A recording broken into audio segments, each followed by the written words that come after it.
David Burso said, "The early Christians didn't believe that man is totally depraved and incapable of doing any good. They taught that humans are capable of obeying and loving God." There was a religious group labeled as heretics by the early Christians. They taught that man is totally depraved. The group I'm referring to are the Gnostics. When reading the writings of the early church, you would think by these quotes that they were debating Calvinists and that they were refuting Calvinism. But it was actually the Gnostics that they were coming against. It was Gnosticism that they were refuting.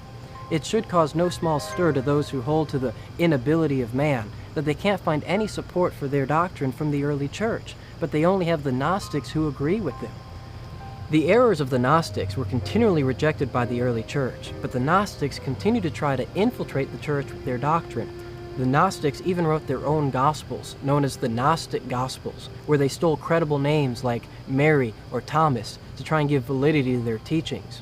And while the church today seems to reject Gnosticism as a whole, the Gnostic view of human nature and the Gnostic view of sin seems to have found wide acceptance today, while the view of the early church is seldom held to or taught.